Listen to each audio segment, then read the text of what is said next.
¿Qué tal? Bienvenidos a las noticias aquí en DW Deutsche Welle. Los saludamos desde nuestros estudios en Berlín, Alemania. Yo soy Pia Castro. La caída del Silicon Valley Bank deja al descubierto las debilidades del sistema bancario de Estados Unidos. 42.000 millones de dólares fueron sacados del banco en 24 horas. La mayor fuga de fondos en los últimos años en Estados Unidos. El gobierno ha pedido calma. Vuelven los recuerdos de aquella crisis financiera de 2008 producido por Lehman Brothers. ¿Qué significa esto? Los detalles si se quedan con nosotros. El gobierno de Estados Unidos afirmó este domingo que quiere evitar el contagio financiero tras la fallida del Silicon Valley Bank, pero descartó un rescate de la entidad. Las autoridades financieras estadounidenses han lanzado por el momento un llamamiento a la calma. El gobierno de Nicaragua ha asegurado este domingo que se ha planteado la suspensión de las relaciones diplomáticas con el Vaticano luego de que el Papa Francisco haya calificado al gobierno del país centroamericano como dictadura grosera.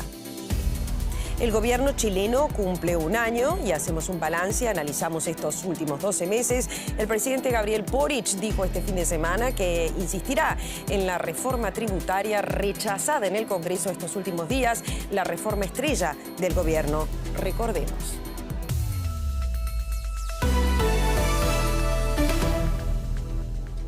La secretaria del Tesoro estadounidense Janet Yellen descartó este domingo que el gobierno vaya a rescatar al Silicon Valley Bank, a pesar de que pretende evitar un contagio financiero en el país.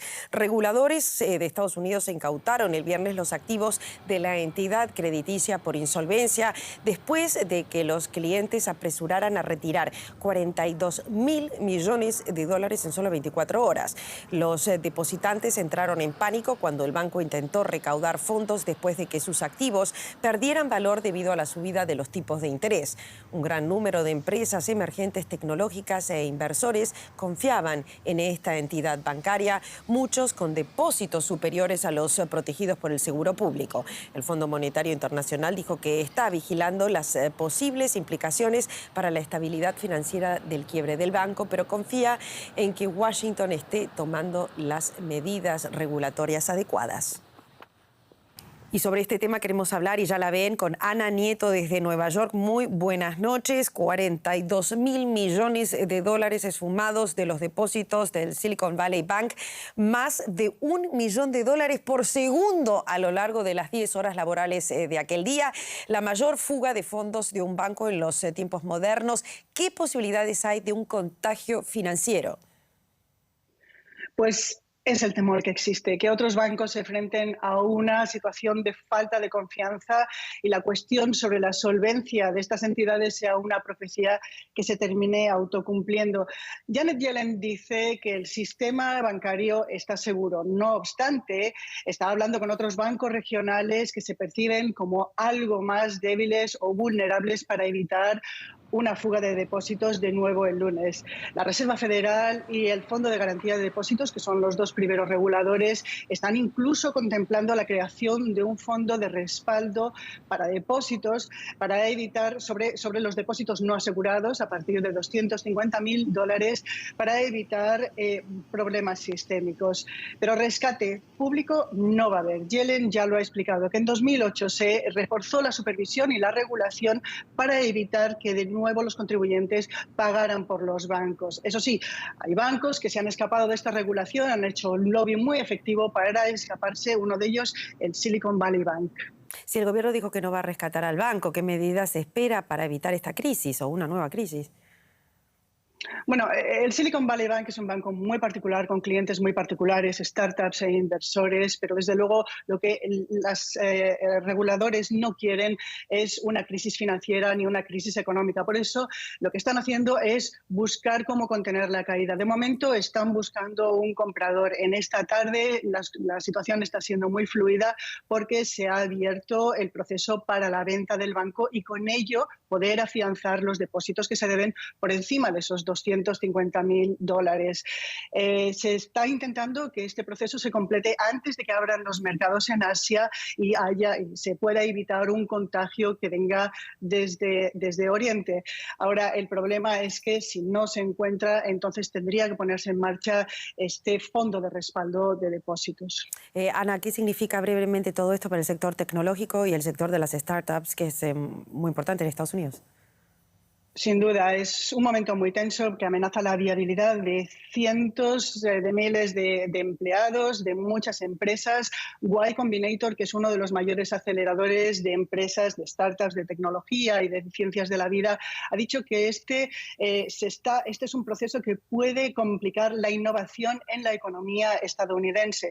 Dicen que no quieren un rescate de los inversionistas, pero sí que quieren más regulación, quieren ayudas, quieren tener cash flow y quieren tener acceso a sus depósitos, porque si no va a haber muchos despidos, va a haber muchos cierres y, como dicen, puede, y cito textualmente, se va a desproteger la competitividad del sistema de Estados Unidos en el mundo, del sistema de innovación de Estados Unidos en el mundo. Muchas gracias, Ana Nieto, por este análisis. Gracias. El presidente de Nicaragua, Daniel Ortega, ordenó el cierre de la Embajada del Vaticano en Managua, la capital nicaragüense. Según dijo este domingo una fuente del Vaticano, Daniel Ortega también ordenó el cierre de la Embajada nicaragüense ante el Vaticano en Roma.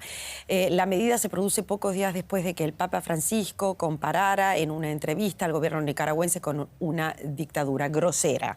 La fuente del Vaticano dijo que, aunque los cierres no significan automáticamente la ruptura total de relaciones entre Managua y la Santa Sede, aunque Nicaragua plantea esa posibilidad. Muy bien. Nos vamos ahora a México. Allí está Gabriela Seltzer para analizar esta situación en estos momentos con el Vaticano en Nicaragua. El gobierno nicaragüense se ha planteado la suspensión de las relaciones diplomáticas con el Vaticano. Pero sí, ¿qué significa esto realmente en una relación ya tan desgastada? Buenas noches. Buenas noches, Fía, ¿qué tal? Bueno, indudablemente esto agrega un nuevo elemento de tensión a las ya tensas relaciones entre la Iglesia Católica y el gobierno de Daniel Ortega. Esto ha estado marcado en los últimos años, en tiempos recientes, por la expulsión del nuncio apostólico de Nicaragua, Valdemar Sommertag, hace un año exactamente. Más recientemente por la prohibición de las procesiones en esta Semana Santa por parte del gobierno de Nicaragua. Esto es muy importante porque es una festividad de mucho arraigo popular, en tanto el 90% de la población de Nicaragua es cristiana. Y a esto se suma también el hecho de que en Nicaragua está preso un obispo católico. Se trata de Monseñor Rolando Álvarez, obispo de la ciudad de Matagalpa, que está detenido desde agosto del año pasado y en febrero pasado fue condenado a 26 años de cárcel. Lo condenaron porque el gobierno de Nicaragua pretendió desterrarlo por la fuerza cuando expulsó del país a 222 presos políticos. Trató de enviar también a Estados Unidos al obispo Álvarez y él se negó a subir al avión. En represalia, el Poder Judicial lo condenó a 26 años de cárcel. Ahora, ¿qué rol ha cumplido la Iglesia en estos últimos años allí en Nicaragua? Me parece interesante comentar esto también. Sí, claro. Mira, la Iglesia Católica ha tenido una participación desde las protestas de 2018 en Nicaragua, las protestas sociales. La Iglesia fue en primer lugar mediadora y testigo de un diálogo con Daniel Ortega que no prosperó como se esperaba. La Iglesia ha tenido una posición beligerante en cuanto a que ha exigido al gobierno el fin de la represión, el fin del uso de la fuerza contra manifestantes. Tenemos que recordar que la represión estatal contra la gente que salió a protestar en 2018 dejó más de 355 muertos, más de 2.000 heridos, alrededor de 100.000 exiliados, según datos de la Comisión Interamericana de Derechos Humanos. De manera que Ortega ha acusado a la Iglesia Católica y a sus principales obispos de ser instigadores y parte de lo que él llama un fallido golpe de Estado, como el gobierno califica a lo que fue esa revuelta popular, que fue sofocada con violencia por policías y paramilitares hace ya casi 5 años. Gabriela Seltzer, muchísimas gracias por este análisis. Bueno, y nos vamos rápidamente a Chile porque el presidente allí, el izquierdista Gabriel Boric, cumplió su primer año en el Palacio de la Moneda, un periodo marcado por críticas de la oposición, el fracaso de la nueva Constitución y un duro revés en el Congreso tras el rechazo de la reforma tributaria. El mandatario insistió en que seguirá impulsando la reforma fiscal que fue rechazada recientemente. Se trata de una propuesta que pretende redistribuir de mejor manera los recursos del Estado. En ese sentido, el mandatario insistió que el principal objetivo es financiar una reforma de las pensiones. Y sobre esto vamos a hablar ahora con Mauricio Bustamante, que está en Santiago de Chile. ¿Qué tal? Muy buenas noches. El debut del presidente Gabriel Boric, que asumió hace 12 meses, con 36 años. Estuvo marcado, como ya lo dijimos, por una gran promesa de renovación política. Ha sido un año muy difícil, se ha rechazado la nueva Constitución y ahora su reforma tributaria. El plan estrella del gobierno también ha sido frenado, un 35% de popularidad. ¿Cómo analizamos este año de Boric? Pía, ¿cómo estás? Muy buenas tardes, buenas noches allá en Alemania, a ti y a todos los auditores y telespectadores de Deutsche Welle. Efectivamente, Gabriel Boric asume hace justo un año no solo como el presidente más joven de Chile, sino que también el presidente que en más de 200 años de historia junta mayor cantidad de votos. Boric asume con una gran esperanza de muchísima gente, más del 54% que votó por él, y rápidamente, debido a errores no forzados y también algunos ripios, algunos problemas en el ejercicio del gobierno, él comienza a descender en popularidad. Tú decías, claro, hoy tiene un 35% de apoyo, pero en algunos momentos su popularidad bajó del 30%. El proyecto de nueva Constitución, por el cual el gobierno se la jugó, tuvo un rechazo el año pasado de un 62%. Boric ha tenido problemas, por ejemplo, en seguridad ciudadana. No era parte de su programa de gobierno, pero rápidamente, debido al aumento de robos, asaltos que ya venían de gobiernos anteriores, pero también por un problema de gestión, ha aumentado y sigue siendo hoy día el principal problema, según las encuestas en las que se preocupan chilenas y chilenos, donde la sensación de inseguridad va en aumento. Y así también temas como la migración, temas como la falta de avance en algunos proyectos claves de reforma, como el tema previsional que tú mencionabas, el tema de pensiones,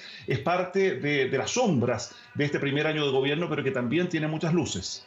Muy bien, de la economía vamos a hablar ahora, pero queremos entender un poco qué es la oposición, quién es la oposición. Con un congreso donde el gobierno no tiene la mayoría, ¿podrá hacer estos cambios fundamentales? Y si esa oposición está realmente en el Congreso o en un conservadurismo de una sociedad que no quiere cambios profundos.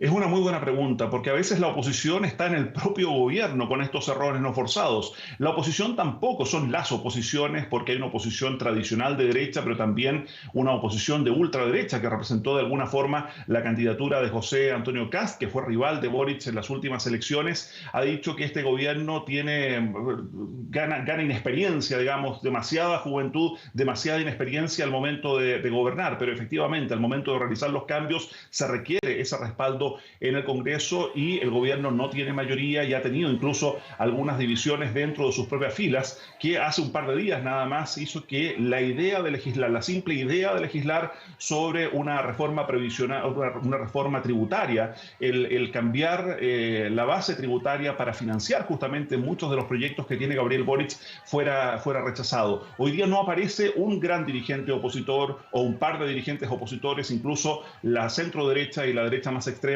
están con ciertas divisiones, pero así todo ha costado mucho avanzar en varios de los proyectos claves del gobierno, aun cuando hay ciertos consensos. Por ejemplo, luego del rechazo del proyecto de nueva Constitución el año pasado, sí hay un consenso político en que cambiar la Constitución de Pinochet es necesario y por eso hoy día estamos en un nuevo proceso. Bueno, y a continuación repasamos otros temas que también son importantes en el día de hoy. Quédense con nosotros.